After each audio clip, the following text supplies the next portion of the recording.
amit itt pont most a hanlatom néked szól. Nem akarom erőltetni, de tudod te. Szabad lehetsz, csak szólj rám és megoldom a problémáidat, csak te neked hát. Gyere és cseréljünk valami díszesebbre, akkor is, ha nem jó. Egy kicsit se tetszik, és szépen élhetsz már, mint egy királynő. Vagy passzolhatod, és meglátod, ne menj el te tőlem. Tudom, hogy elfogadod, és megkapod, amit szeretnél. Szóval gyere és fogad el.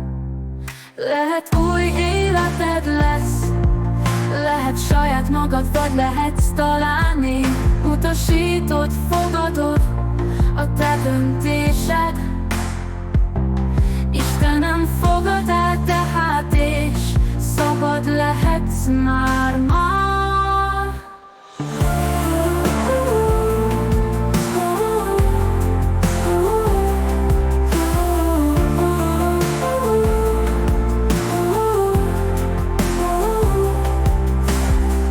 Nem akarom erőltetni, de tudod te. Szabad lehetsz, csak szólj rám és megoldom a problémáidat, csak te neked hát.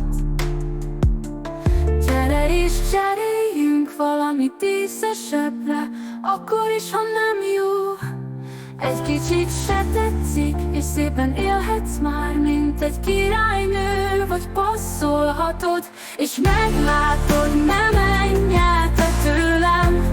Tudom, hogy elfogadod, és megkapod, amit szeretnél. Szóval gyere és fogad el. Lehet új életed lesz, lehet új életed lesz, lehet saját magad, de lehetsz találni. Utasítod, fogadod, a te döntésed. Istenem fogad el tehát, és szabad lehetsz már ma.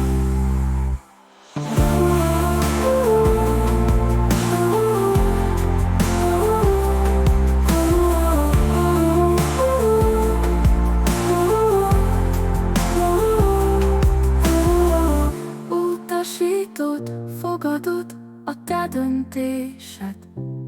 Istenem fogad el tehát, és szabad lehetsz már ma.